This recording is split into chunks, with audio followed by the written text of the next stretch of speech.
ఏం వాగ్దానాలు చేశారంటే అధ్యక్ష, 250 గజాల ఇళ్ల స్థలం ఇస్తా అన్నారు. ఆ ఇళ్ల స్థలంలో ఇల్లు కట్టుకోవడానికి 5 లక్షలు ఇస్తా అన్నారు. 4,000 పెన్షన్ ఇస్తా అన్నారు. 10 లక్షల హెల్త్ ఇన్సూరెన్స్ ఇస్తా అన్నారు. ఉద్యోగం ఇస్తా అన్నారు. ఇలాగ అనేక వాగ్దానాలు చేశారు అధ్యక్ష.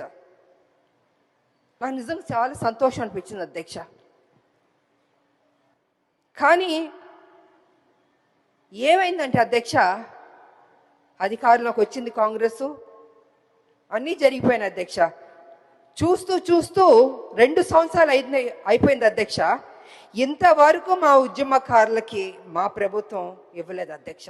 అది కొంచెం నాకు బాధగా అనిపించింది అధ్యక్ష. ఎన్నో స్కీములు మనం అనౌన్స్ చేస్తున్నాం, పెడుతున్నాం. మా ఉద్యమకారులకు ఫస్ట్ ప్రయారిటీ ఇచ్చి చేస్తుంటే, ఏదైతే మనం కదా చెప్పాం ఉద్యమకారులకి ఇల్లు ఇస్తా అన్నాం, పెన్షన్ ఇస్తా అన్నాం, ఆరోగ్యం గురించి హెల్త్ ఇన్సూరెన్స్ ఇస్తా అన్నాం, ఉద్యోగం ఇస్తాను, ఇలా అన్నీ మనమే కొంచెం చెప్పాం కదా అధ్యక్ష.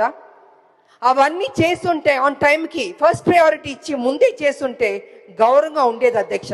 ఇవాళ పరిస్థితి ఏమైందంటే అధ్యక్ష, ఉద్యమకారులు అడుగుతున్నారు, అయ్యా మీరు కదా మాకు ప్రామిస్ చేశారు, ఏమైంది అని వాళ్ళు చాలా గౌరవంగా మర్యాదగా ప్లీజింగ్గా అడిగారు అధ్యక్ష. కానీ నాకు తెలియదు అధ్యక్ష, ఎందుకు డిలే అయిందో నాకు తెలియదు అధ్యక్ష.